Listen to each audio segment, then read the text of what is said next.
Welcome to Nanak classes. दोस्तों, Nanak classes के YouTube channel पे आपका स्वागत है। आज है 8 सितंबर 2021 और 8 सितंबर 2021 के जितने भी most important Rajasthan current affairs के क्वेश्चन बनते हैं आज हम उनका डिस्कस करेंगे। पूरा वीडियो ध्यान से देखना और लास्ट में मैं आपसे क्वेश्चन पूछूंगा जिनके जवाब आपको कॉमेंट बॉक्स में देना है। दोस्तों, वीडियो अच्छा लगे लाइक कर देना, शेयर कर देना। अगर आप चैनल पर नए हैं तो इसको सब्सक्राइब कर लेना। तो कल आपको वीडियो नहीं मिला था, इस वजह से 7 और 8 सितंबर 2021 के एक साथ आपको करंट अफेयर्स उपलब्ध करवा रहा हूँ। पहला क्वेश्चन देखिए, हाल ही में जारी परफॉर्मेंस मेजरमेंट सिस्टम पीएमएस की रिपोर्ट के अनुसार कौन सा पुलिस जिला शीर्ष पर रहा है। हाल ही में जारी परफॉर्मेंस मेजरमेंट सिस्टम पीएमएस की रिपोर्ट के अनुसार कौन सा पुलिस जिला शीर्ष पे रहा है, तो वो रहा है कोटा ग्रामीण। कौन सा रहा है? कोटा ग्रामीण।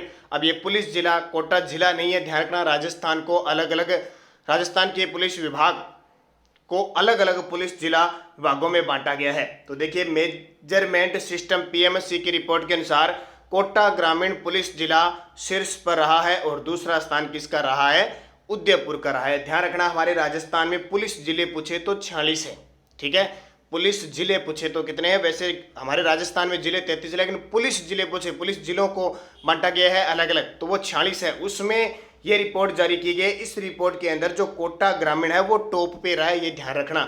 एक गृह मंत्रालय के केंद्रीय गृह मंत्रालय के द्वारा एक पुलिस स्टेशनों की, जो पुलिस थाने होते हैं, उनकी अलग से एक रिपोर्ट जारी होती है गुणवत्ता में, आपराधिक मामलों में। जैसे अब की बार हमारे टॉप इंडिया के टॉप 70 पुलिस थानों में 3 थाने टॉप पे रहे थे। एक तो महाजन बीकानेर का है, एक चुनावड़ श्री गंगानगर है, एक सूरतगढ़ श्री गंगानगर है। उससे पहले झालावाड़ का रहा था बकानी, और उससे पहले 2018 में पूरे देश में कालू थाना जो बीकानेर का है वो टॉप पे रहा था। उससे पहले 2017 में ये कोटा ग्रामीण टॉप पे रहा था। तो ये ध्यान रखना, इंपॉर्टेंट क्वेश्चन है, परीक्षा में पूछा जा सकता है। वर्तमान में राजस्थान के पुलिस महानिदेशक कौन है? तो ML लाठर, मोहनलाल लाठर। क्योंकि अभी कुछ दिन पहले एग्जाम में एक क्वेश्चन आया था, राजस्थान के मुख्य सूचना आयुक्त पूछ लिए थे, DB गुप्ता, जिसको देवेंद्र भूषण गुप्ता कहते हैं। अभी एक पेपर हुआ था RVNL का, और एक क्वेश्चन आपको पता है करंट का। तो आज PTT का एग्जाम है, जिस भी विद्यार्थी का PTT का एग्जाम है उन सभी विद्यार्थियों को हार्दिक शुभकामनाएं। और जो भी क्वेश्चन आए राजस्थान GK के, करंट के, इंडिया के, आप मुझे कमेंट करके जरूर बताना कि सर इस प्रकार के क्वेश्चन आए, तो हम उसी के आधार पर ही तैयारी करेंगे। क्योंकि हमारा तैयारी करने का तरीका इस प्रकार का होना चाहिए कि जो एग्जाम में क्वेश्चन आ रहा है वही पढ़े हम, एक्स्ट्रा पढ़ने की हमें जरूरत ना हो। तो जितने भी विद्यार्थी कमेंट जरूर करना, कहीं से भी आपको क्वेश्चन मिले जरूर, ताकि हर एक विद्यार्थी तक हमें यह पता लगे कि एग्जाम में किस प्रकार के क्वेश्चन आ रहे हैं और हमें तैयारी किस प्रकार की करनी है। दूसरा क्वेश्चन देखिए, बहुत ही खास, अनीसा बानो का क्रिकेट चैलेंजर ट्रॉफी 19 में चयन हुआ है। इनका संबंध किस जिले से? बहुत ही एक मेहनती लड़की जो बकरियां चराया करती थी, उसे क्रिकेट का शौक था और वो एक ऐसी क्रिकेटर बनी। फास्ट बॉलर है अनीसा बानो। क्रिकेट राजस्थान की तरफ से क्रिकेट चैलेंजर ट्रॉफी 19 में खेलेगी, उनका चयन हुआ है। बहुत बड़ी बात है, वो बाड़मेर जिले की है। बाड़मेर जिले की एक अनीसा बानो लड़की है जो स्कूल जाने के बाद बकरियां चराया करती थी। बकरियां चराते चराते वो प्रैक्टिस करती थी घंटे 2 घंटे, और उसे जहां भी क्रिकेट होता था वहां वो गेम देखा करती थी। उसका इतना शौक था और आज वो फास्ट बॉलर बन गई और राजस्थान की तरफ से वो चैलेंजर ट्रॉफी 19 में, यानी 19 वर्ग 19 वर्गीय खेलों के अंदर भाग लेगी। तो वो कौन है? अनीसा बानो। याद रखना, इंपॉर्टेंट है। बाड़मेर जिले की अनीसा बानो का क्रिकेट चैलेंजर ट्रॉफी 19 में चयन हुआ है। अब बाड़मेर की बात आई तो एक याद रखना, एक तो यहाँ पे रिफाइनरी स्थापित की जा रही है, तेल रिफाइनरी स्थापित की जा रही है, जिसमें राजस्थान का हिस्सा 26% और HPCL का 74% है। ये क्वेश्चन बार बार आ रहा है। इसके अलावा याद रखना, इसकी खासियत एक और याद रखना, बाड़मेर जिले में केंद्रीय बाजरा अनुसंधान केंद्र स्थापित किया जाएगा। कौन सा? केंद्रीय बाजरा अनुसंधान केंद्र भी कहां स्थापित किया जाएगा? बाड़मेर के अंदर स्थापित किया। वर्तमान में टोटल 12 कुएं हैं, तेल के कुएं हैं, जिनमें से 9 कुएं बाड़मेर में स्थापित है। ये भी याद रखना। कुओं के नाम मंगला, ऐश्वर्या, रागेश्वरी, सरस्वती, इनके कई बार एग्जाम में पूछे जाते हैं, तो इनको याद रखना, इंपॉर्टेंट बन जाता है। अगला देखिए, टोक्यो पैरा ओलंपिक में समापन समारोह में भारतीय दल के ध्वजवाहक कौन थे? तो टोक्यो पैरा ओलंपिक जो समापन समारोह हो गया उसमें भारतीय दल के ध्वजवाहक कौन थे? देखो, पैरा ओलंपिक है वो समाप्त हो चुका है, तो हमारे खिलाड़ी जो देवेंद्र झाझड़िया है, ठीक है, कौन है? देवेंद्र झाझड़िया। इसके अलावा सुंदर सिंह गुर्जर है और अवनी लेकरा है, और चौथे कृष्णा नागर, जो मैंने आपको कल बताया था बैडमिंटन में स्वर्ण पदक जीता। इन चारों खिलाड़ियों ने पदक जीते थे, तो इनके बारे में आपको ज्यादा ध्यान रखना है। बाकी याद नहीं रखना भी किस किस ने कौन से पदक जीते। जैसे और भी कुछ खिलाड़ी गए थे, तो ज़्यादातर यही होता है। लेकिन एक दिन मैं स्पेशल आपको वीडियो बना के दूंगा पूरे ओलंपिक पे राजस्थान के संदर्भ में। तो उत्तर क्या आ जाएगा? अवनी लेकरा। अवनी लेकरा जो निशानेबाज है, जिसने 10 मीटर एयर राइफल में तो स्वर्ण पदक जीता और 50 मीटर एयर राइफल में कांस्य पदक जीता। तो इंपॉर्टेंट है, जयपुर की है। तो टोक्यो पैरा ओलंपिक समापन समारोह में भारतीय दल की ध्वजवाहक जयपुर की निशानेबाज अवनी लेकरा रही। तो अंतिम जब समाप्ति होती है तो ध्वजवाहक होती है। तो ध्वजवाहक हमारे राजस्थान जिले के राजस्थान के जयपुर जिले की अवनी लेकरा रही, जो राजस्थान की राज्य स्तरीय बेटी बचाओ बेटी पढ़ाओ की ब्रांड एम्बेसडर भी बना दी गई। अब तक तो क्या बनाएंगे, देखो क्या क्या बनाएंगे। इतनी एक काबिलियत, जब वही बात है कि हमारे पद को सलाम होता है, हमारी नौकरी को सलाम है, इसलिए कठिन मेहनत करो, जबरदस्त तरीके से अध्ययन करो कि एक दिन हमें लगना है, सरकारी नौकरी लगना है। और आपको पता है आज आपकी वैल्यू क्या है, और जिस दिन आप सरकारी नौकरी लग जाओगे, पैसे कोई नहीं पूछता कि आपका वेतन कितना है, आपका पद देखता है, आपको इतना देखता है कि सरकार का ये नौकर बन गया, सरकारी नौकरी लग गया, बस उस दिन आपको लोग सलूट करने लग जाएंगे, आपका सम्मान करने लग जाएंगे। बस ये बात रखना, एक दिल में एक ही ठान के रखना भी हमें लगना है तो सरकारी नौकरी लग के दिखाऊंगा मैं, और इस विभाग में लगूंगा। अब ग्राम सेवक की भर्ती भी आ चुकी है, आपको पता है किसकी? ग्राम सेवक की भर्ती भी आपको दिया है। तो बस 1 अक्टूबर से पटवार, ग्राम सेवक, इन सबके अपने राजस्थान जीके के स्पेशल टॉपिक वाइज वीडियो शुरू कर देंगे। ध्यान रखना, बस इस एक महीने धैर्य बनाए रखिए और लगातार अध्ययन कीजिए। और आज पीटीटी का पेपर है तो पता लग जाएगा। अब ये क्वेश्चन देखिए, राजस्थान बजट 2021-22 के अनुसार कृषि पर कितनी राशि प्रस्तावित हुई? ये क्वेश्चन कल 5 सितंबर को जो आरवीएनएल का पेपर हुआ था उसमें क्वेश्चन पूछा था। मैंने कहा था ना, बजट के क्वेश्चन सारे पढ़ लो, और ये क्वेश्चन मेरा बताया हुआ है। 2021-22 के अनुसार कृषि पर कितनी राशि व्यय की गई? तो ध्यान रखना 9,818.74 करोड़।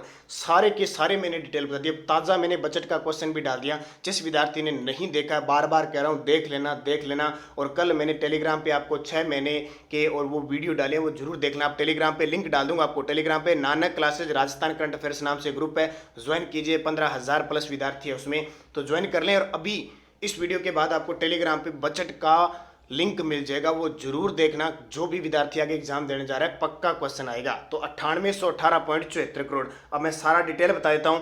आय व्यय अनुमान 2021-22 में योजना उद्व्यय अंतर्गत है 1,32,251.35 करोड़ प्रस्तावित है। टोटल भी याद रखना, टोटल बजट है वो 1,32,251.35 करोड़।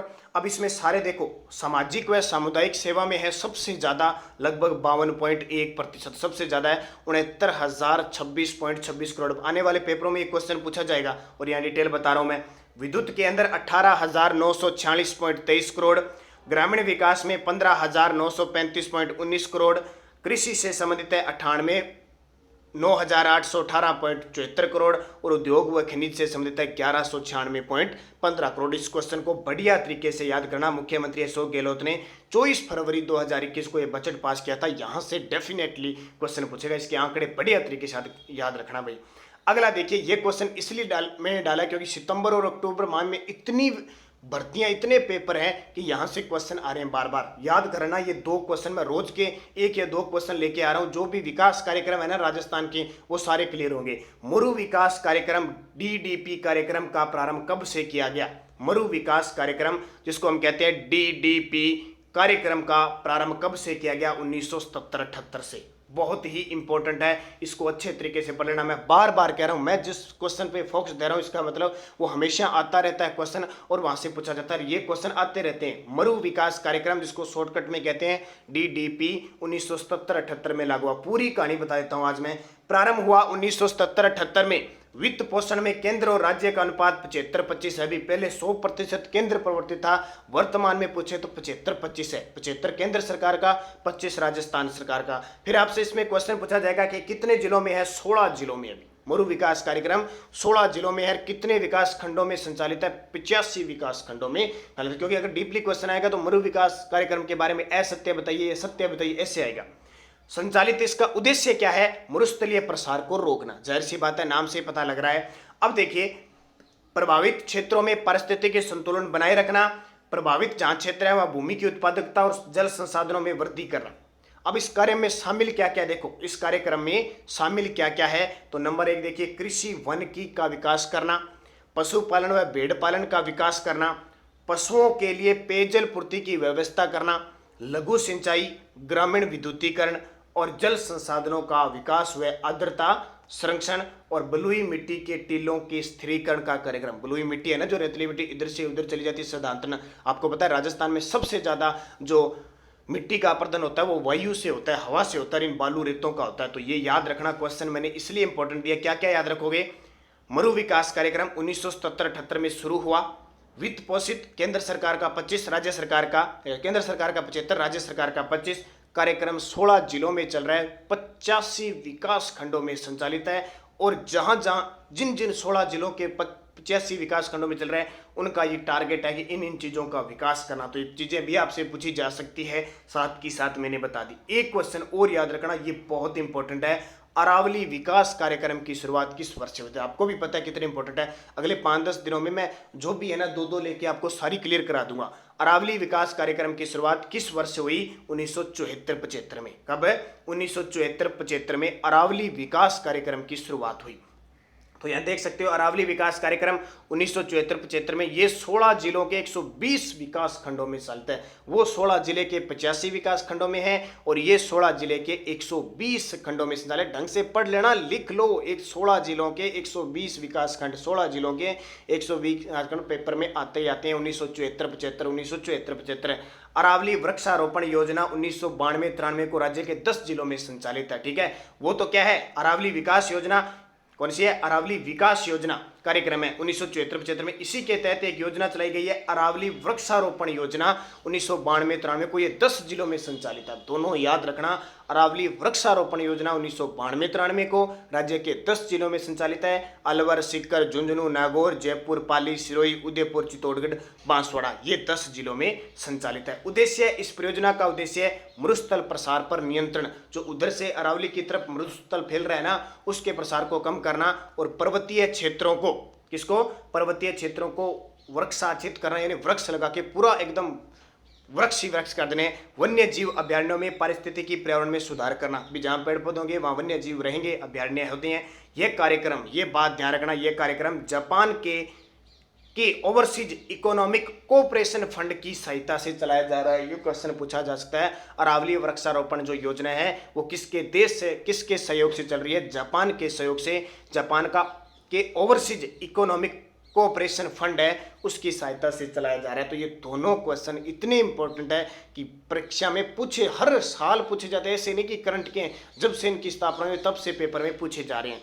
पिछले वीडियो का क्वेश्चन क्या था? टोक्यो पैरा ओलंपिक में अवनी लेकरा ने 50 मीटर एयर राइफल निशानेबाजी में कौन सा पदक जीता था? तो 50 मीटर एयर राइफल में कांस्य पदक जीता था। सभी विद्यार्थियों को, सभी को हार्दिक शुभकामनाएं और आने वाले हर एक एग्जाम के लिए बेस्ट ऑफ लक, हार्दिक ढेरों शुभकामनाएं आपको। ये और बता देता हूं क्वेश्चन फॉर यू। अब आपके लिए क्वेश्चन है जिसका जवाब आपको कमेंट बॉक्स में देना है। राजस्थान के पैरा बैडमिंटन खिलाड़ी कृष्णा नागर ने टोक्यो पैरा ओलंपिक में कौन सा पदक जीता? राजस्थान के पैरा बैडमिंटन खिलाड़ी कृष्णा नागर ने टोक्यो पैरा ओलंपिक में कौन सा पदक जीता? और ये पदक भी बहुत शानदार है, स्वर्ण, रजत, कांस्य, इनमें से कोई नहीं। सही जवाब आपको कमेंट बॉक्स में देना है। अब देखिए, यस्टरडे डोज मैंने बताई थी राजस्थान का जनसंख्या घनत्व कितना है? 200 व्यक्ति प्रति वर्ग किलोमीटर। जयपुर पुरकोटे को यूनेस्को की सूची में कब शामिल किया गया? फिर बता देता हूं, 6 जुलाई 2019 को, 5 फरवरी 2020 को प्रमाण पत्र मिला। और ये क्वेश्चन देखो 4 सितंबर 2021 को जो आरबीएनएल का पेपर हुआ था उसमें क्वेश्चन आए हुए हैं। फिर 5 सितंबर को पेपर हुआ था, उसमें क्वेश्चन आया था हाल ही में राजस्थान के किस जिले के पुरकोटे को यूनेस्को की सूची में शामिल किया गया था? जयपुर। अगले दिन चेंज करके आया, क्योंकि ऑनलाइन पेपर है, उनका यही डाटा होता है, जिस क्वेश्चन से जिस प्रकार के क्वेश्चन आ गए उसी प्रकार के। एक बाबा रामदेव का मेला भरा गया है भाद्रपद मेले में आज, और भाद्रपद दूज है आज। सभी विद्यार्थियों को बाबा रामदेव जी की अवतार, जिसको कहते हैं बाबेरे बीज, की हार्दिक शुभकामनाएं सभी को। भाद्रपद और महीना पूछे तो सितंबर, अगर अंग्रेजी महीना आया तो। 2020 में साहित्य अकादमी पुरस्कार बारीक बात के लिए किसे दिया गया? तो रामस्वरूप किसान को दिया गया था। ये मैंने आपको बता दिया, इंपॉर्टेंट है, ये क्वेश्चन आ गया। और 2021 का भी याद रखना, भी राजस्थानी का जो भंवर सिंह सामोर को दिया गया है वो भी याद रखना। बटनेर दुर्ग किस नदी के किनारे है? तो घग्गर नदी के किनारे। हनुमानगढ़ में आसान सा। झुंझुनू का अंतिम नवाब कौन था? रोहेल खान था। ये क्वेश्चन आए हुए थे। अब आगे और जो 4 सितंबर को आरबीएनएल का पेपर में क्वेश्चन आए हुए थे, देखिए नेक्स्ट डोज। एक आया था सफेद शहर के नाम से प्रसिद्ध कौन सा है? 3 याद करना राजस्थान में, ब्लू सिटी, व्हाइट सिटी और पिंक सिटी। तीनों याद रखना, पेपर में पूछी जा सकती है। रज्जब जी का संबंध किस संप्रदाय से है? बहुत बार मैंने बता दिया आपको। लिल्टांस किसकी रचना है? लिल्टांस किसकी रचना है? और जनजाति हॉकी खेल अकेडमी, देखो करंट का क्वेश्चन आ गया। 9 अगस्त 2021 को विश्व आदिवासी दिवस पर मुख्यमंत्री ने इसका उद्घाटन किया था। जनजाति हॉकी खेल अकेडमी बालक और बालिका के लिए। और 100 द्वीपों का शहर किसे कहते हैं? ये पांचों के क्वेश्चन आपको कमेंट बॉक्स में दोस्तों देने हैं। आज पीटीटी का एग्जाम है, जरूर क्वेश्चन आएंगे तो आपको टेलीग्राम पे या वीडियो के माध्यम से जरूर उपलब्ध कराएंगे। बस धैर्य बनाए रखिए, निरंतर अध्ययन कीजिए और निश्चित रूप से आपको सफलता मिलने वाली है। तो दोस्तों वीडियो को जाते जाते लाइक जरूर करना, शेयर करना। और जो एसआई के विद्यार्थी हैं और कॉलेज लेक्चरर के विद्यार्थी, अगर किसी ने पीडीएफ 6 महीने की जनवरी से जून जुलाई अगस्त तक की नहीं खरीदी है तो वो जरूर कर लें। 8094496272 पे, इस नंबर पे फोन पे, गूगल पे, पेटीएम की व्यवस्था है। 100 रुपये पे कीजिए और इसी नंबर पे 2020 और 2021 की करंट प्राप्त कीजिए व्हाट्सएप के माध्यम से। तो दोस्तों बहुत ही खास साबित होते हैं और एक भी क्वेश्चन बाहर जाने की उम्मीद नहीं। और आज पीटीटी का क्वेश्चन जो क्वेश्चन आएंगे करंट के, मैं आपको जरूर बताऊंगा। तो धन्यवाद दोस्तों, जय हिंद, जय भारत।